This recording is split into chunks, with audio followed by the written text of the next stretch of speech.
First on the Nightbeat, the Bexar County Medical Examiner's Office has identified a man who was allegedly killed by his roommate who also fired at officers. Now, the victim identified as 61-year-old Gregory Visman. According to the ME's office, Visman died of multiple gunshot wounds. Officers were called out to an apartment on Raybon Drive Friday morning after the suspect called someone and confessed to killing him. SAPD says when they arrived at the scene, that suspect fired shots at officers for nearly 30 minutes.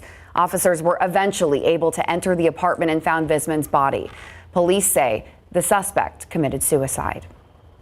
The ME's office also identifying the man who was shot and killed at a party early yesterday morning. He is 41-year-old Mauricio Puente. Detectives say Puente was arguing with the suspect in front of a home in the 7100 block of Shady Grove Drive off Military Drive. Police say things escalated and the 23-year-old suspect took a gun and shot Puente multiple times. Officers detained that suspect. No word yet on any charges. Well, a man shot dead inside a home. 2 people, including a teenager, taken into custody. SAPD says the victim is a 51-year-old man. They say his body was found in the hallway of a home in the 4400 block of Hempstead Saturday evening. Officers say he had a gunshot wound to the chest. A 34-year-old woman and a 17-year-old boy were found in the home, and police are calling them suspects right now. Both were taken to SAPD headquarters for questioning. Police are still investigating. San Antonio firefighters had to pull a man out of a truck that crashed just north of downtown. It happened around 6 o'clock this morning on Blanco Road and West Linwood. Officers say the man somehow lost control of the truck. It stopped in front of a store. You see the damage to it. The man was taken to the hospital with life-threatening injuries. No word tonight on his condition. This afternoon, San Antonio Police Chief William McManus taking to Twitter to reaffirm street racing is not welcome here in the Alamo City. The tweet comes after officers shut down a street takeover last night. Details of the incident were not released today, but McManus wrote in part, quote, "Street takeover racers tried it again. Foolish, dangerous. We arrested them, impounded their cars, issued citations, and seized weapons they were illegally carrying. If you choose to come back, we will be waiting."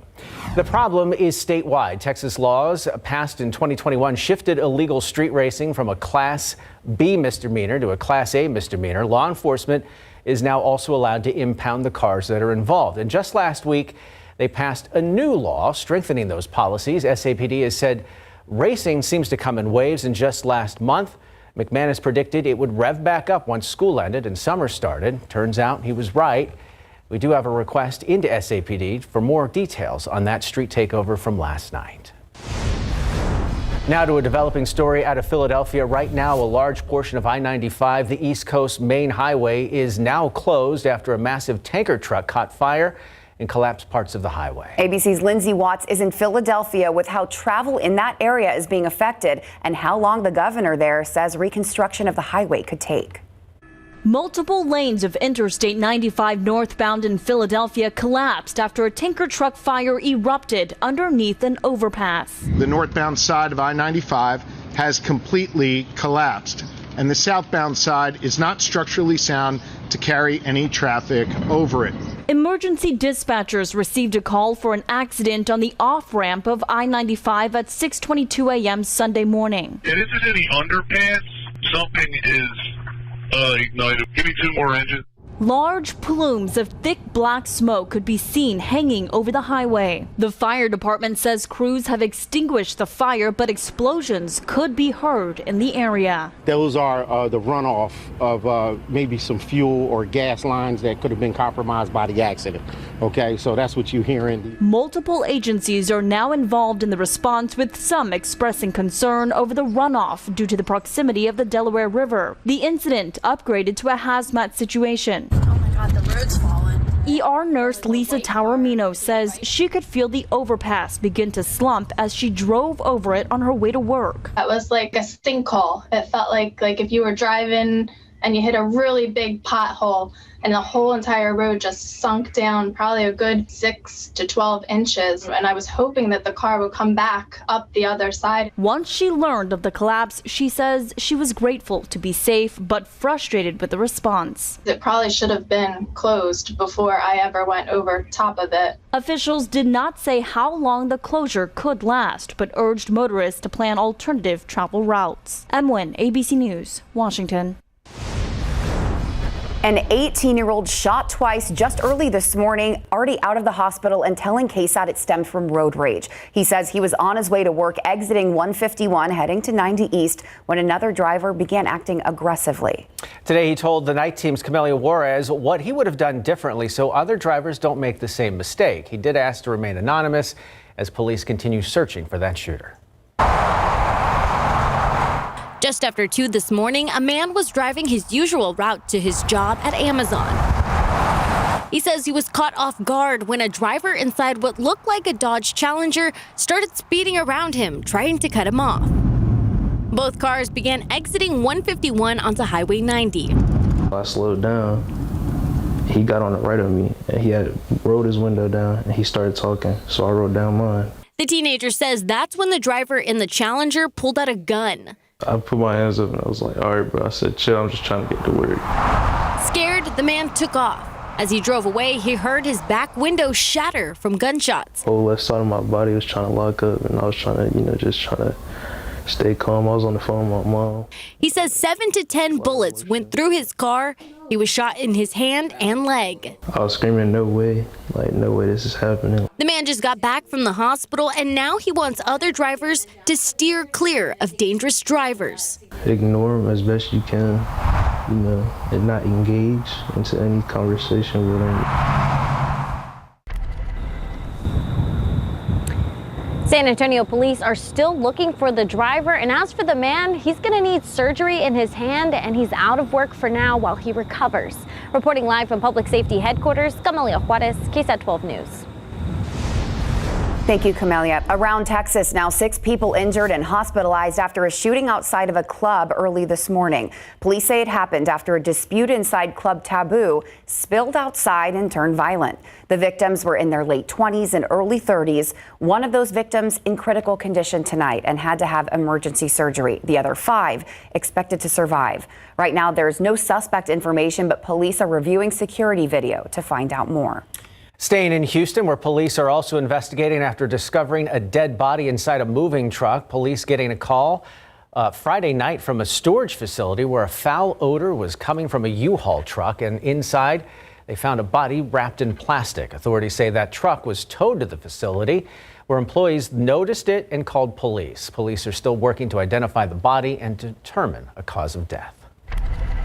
All right, back here at home, let's go outside with live cam here this Sunday night. Not a whole lot going on in San Antonio. It is just still very warm outside and very humid. That was definitely the theme this weekend, and really get used to it because that heat and humidity, it's not going anywhere. It's going to stick with us all the way through the upcoming week. A quick look at the almanac data for today. 77 was the morning low. Very warm and muggy out there. It's about 5 degrees above the average low for this time of year. But check out our high temperature, 98 degrees. And going forward, those high temperatures actually look to climb a degree or 2 as we move into the next few days. Now, right now, still very warm. We're in the 80s and even still a few low 90s out there this 10 p.m. hour. But take a look at our temperature trend. High pressure is going to take back over. The humidity is with us as well. So a triple-digit stretch of days does look to return to the forecast and take us all the way in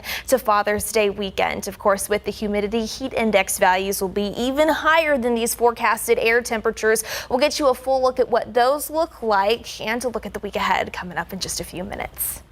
All right, see you then, Mia. Thank you. Well, a local nonprofit spreading the message of healing and hope through the power of music. Today, the organization Dreams Fulfilled Through Music held its yearly fundraiser. And the organizers tell the night team's Lee Waldman their mission is to help people of all different abilities turn their dreams into reality. It'll get your toes tapping and hands clapping. Made me happy, regardless my physical condition.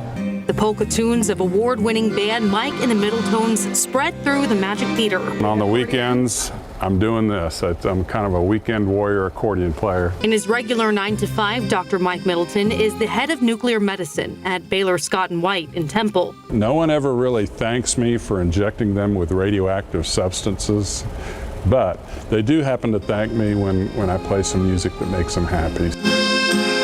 Different kind of healing than he does in a hospital setting. That's the mission of Dreams Fulfilled Through Music, a nonprofit started by Mary Catherine Archuleta and her daughter Catherine in 2005. Catherine was hurt her senior year of high school and now has trouble walking. As a person living with disabilities, she knows the importance of being told you can rather than you can't. Sometimes we need to be able to feel like, hey, we're useful too. We are able to give back to our community the same way others can. Over the past 18 years, Dreams Fulfilled Through Music has helped over 900 people of all ages and abilities learn music and share their talents across the country. They've seen how transformative it can be. Some of them will come in completely nonverbal, then 2 or 3 years later, they're singing songs. Greg Villani is on the Dreams board. His grandson is autistic. Being a part of this organization, he says he has a new appreciation for the work being done. It's about allowing people to be who they are and show all that they can be. And I think that's what Dreams does. Today's concert is Dreams Fulfilled Through Music's big fundraiser, but there are other ways you can help keep their mission alive. We have a link on our website, KSAT.com. Just click on this story. Back to you. Still to come, wading in the waters to learn about frogs. The South Texas Survey is finding out more about those animals that are croaking through the night, how their work is protecting the animals' future. Plus, a historic home in San Antonio damaged by fire. The roots of this house go back more than a century, and it played a major role in Texas state history. Why this troubling trend keeps happening in a city entrenched in its own history. And as the mercury rises, so do concerns about staying safe in the heat. We have a warning from the San Antonio Fire Department when we come back.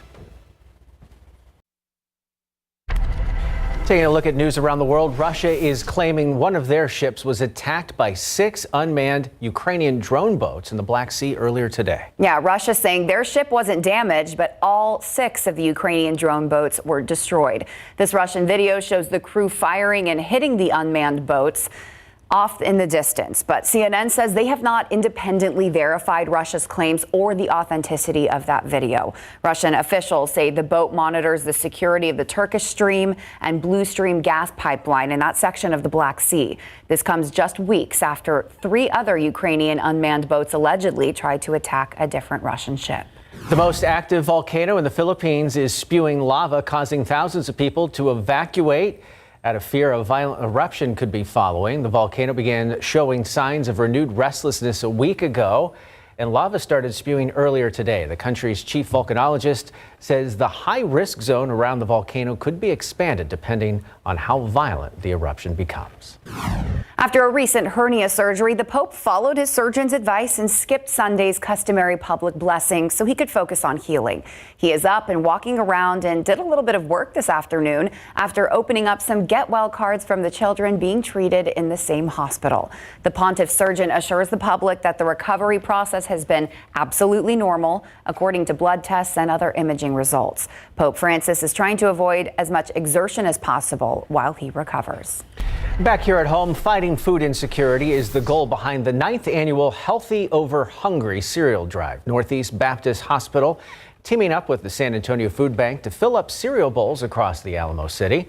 The food bank says Texas ranks 2nd in the country for food insecurity, and in Bexar County, 1 in 4 children don't know where they'll find their next meal. You can drop off cereal at any of the 6 Baptist Health System hospitals through the end of Monday. Well, this week, organizers of San Antonio's Juneteenth parade will be busy with final preparations for this year's event. The parade is this Saturday. It'll start in the parking lot of Sam Houston High School on East Houston. The procession then makes its way down W.W. White Road at the end of Comanche Park number 2. After that, the celebration continues with several events at the park and around San Antonio. For more information, just check out JuneteenthSanAntonio.com. Well, firefighters are sending stern safety warnings as we get into triple-digit temperatures this week. They want you to know the difference between heat stroke and heat exhaustion. When those temperatures rise, so does the number of heat-related calls to EMS. Things like dizziness, sweating, nausea, and weakness indicate heat exhaustion. If this happens, head to the shade and cool off by drinking some water and removing heavier clothing. Signs of heat stroke include confusion and unconsciousness. If you or someone you know is experiencing either of those symptoms, just call 911 immediately.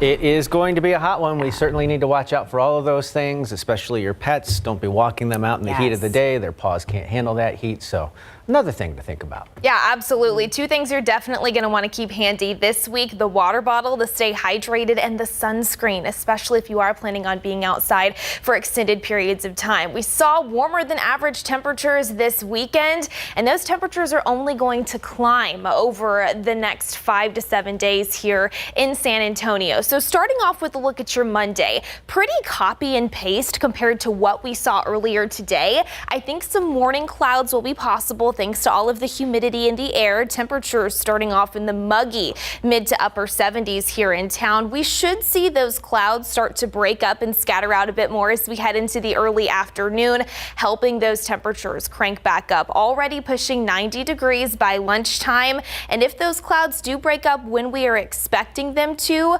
daytime highs are forecasted to hit the upper 90s, approaching that triple-digit mark already by the later portions of tomorrow afternoon, with plenty of sun. But of course, when you do factor in the humidity, feels like temperatures could top off in the range of about 102 to 107 degrees here in town. So early this week, that's going to be the trend. Upper 90s, near 100 out there on the thermometer in terms of those daytime highs. But as high pressure really starts to take over later this week, I think we could nudge those highs up just a few degrees, low triple digits. Of course, the humidity sticking around there as well. And unfortunately, high pressure squashes the rain chances, deflects all of that rain-making energy well north of our area. So pretty dry, next to nothing this week in terms of the chances for rain, but we'll continue to keep eyes on it. So we'll talk all about it, of course, starting off right now, 87 degrees, but check out the dew point of 70 right now. So our feels like temperature is still in the low 90s late tonight, and that humidity is not going anywhere. Those dew points will continue to sit on the elevated side, upper 60s and low 70s over the next several days. Here's the setup, what's happening in the upper levels of the atmosphere. So we've got high pressure anchored over Mexico right now off to our southwest, but watch what happens as we advance this in time throughout the upcoming week. You can see it's going to move farther up to the northeast and approach south central Texas. So that's going to be the main driver of our weather pattern here at home, and that's exactly why these temperatures are expected to climb. So we could hit that triple-digit mark by Tuesday, and then notice these bars get a little bit more pink by the later portions of the week and even into Father's Day weekend, where yes, a stretch of triple-digit days is looking more likely. And of course, when you do tack on the humidity, those heat index values, what it feels like to your body when you step outside, could even approach the 105 to 110 degree range all the way into next weekend as well. So yes, all of the heat safety reminders, be sure to keep those in mind. You know, over the past several weeks, we've had recent rounds of rain, keeping those temperatures at bay. So it's going to take a little while for our bodies to get used to this heat working back into the forecast. Of course, we'll continue to keep you posted on these toasty temperatures going forward, guys. All right. Thanks so much, Mia. Preview of Instant Replay right after this.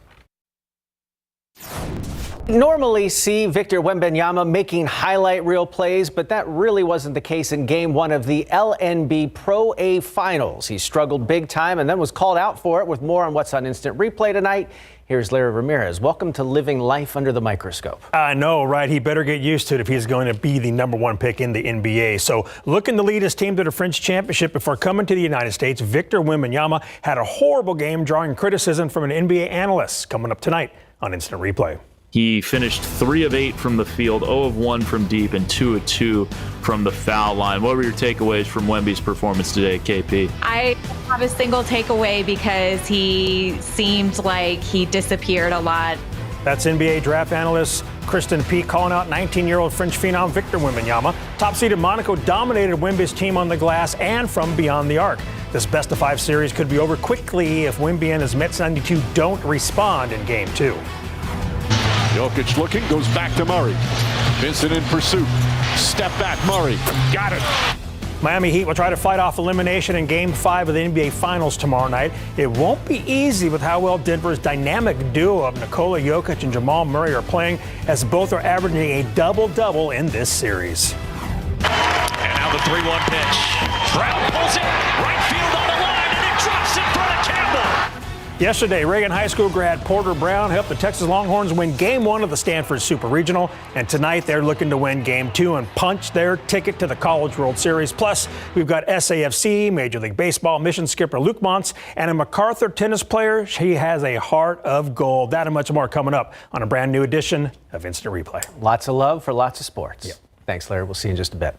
Coming up in the next half hour of the Night Beat, driving into Lower Manhattan is about to get expensive. We'll break down the program that's about to go into effect there. And indicted for a second time. But what does the public think about the charges former President Donald Trump are facing?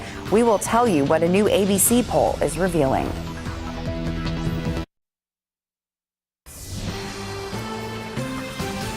We often report on vacant house fires, but this 2 weeks ago was anything but ordinary. The flames damaged the back of this house, which happens to be historic. Yeah, as you saw there is a Texas historical marker out front describing how the house on North Flores played a pivotal role in the Mexican Revolution.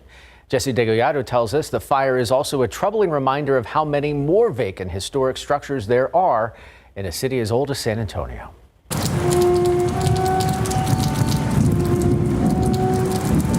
Kind of reminds me of a horror movie.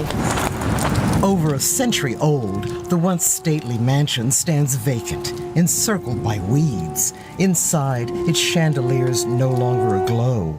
The delicate curtains now float in the wind.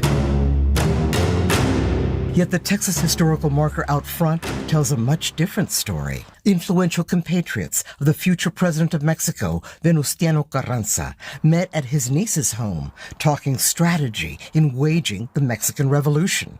So if these old walls could talk... They probably heard a lot of secrets. But to see it now, he says... This is the only building we have left connected to that history. Executive Director Vincent Michael of the San Antonio Conservation Society and its president, Kathy Rhodes, came to see for themselves what a recent fire did to the back of the house, where it said some of the unsheltered had found refuge. It's demolition by neglect is what we call it.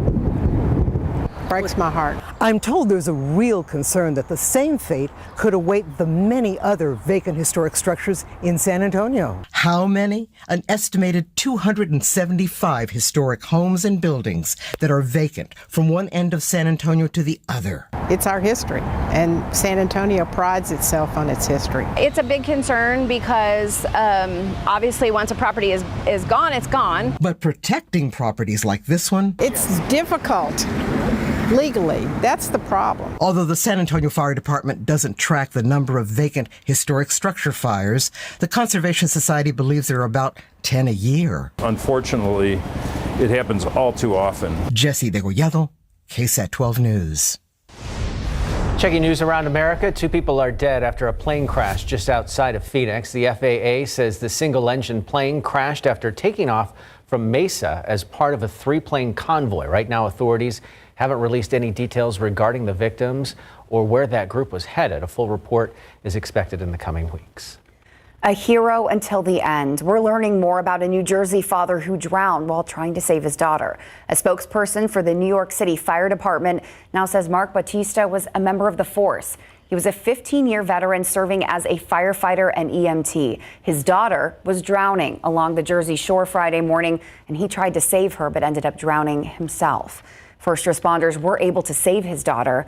The FDNY spokesperson said the entire department is heartbroken, calling Batista a dedicated public servant. People planning to drive into Lower Manhattan might have to start paying to do so. A landmark program that will charge cars entering the island is set to move forward. The toll is called congestion pricing and would be the first of its kind in the U.S. More than 700,000 vehicles drive into Lower Manhattan every day, making it one of the busiest areas in the world. The plan is expected to be federally approved and will officially go into effect next spring. No official price yet has been finalized. A new poll suggests Americans see a security risk in former President Trump's alleged actions that led to his recent federal indictment. The former president is now facing 37 criminal counts, including willful retention of classified documents. An ABC News poll found 61% of Americans say the federal charges Trump faces are very or somewhat serious. Trump is expected to be arraigned in Miami on Tuesday. All right, let's go back outside with live cam here tonight.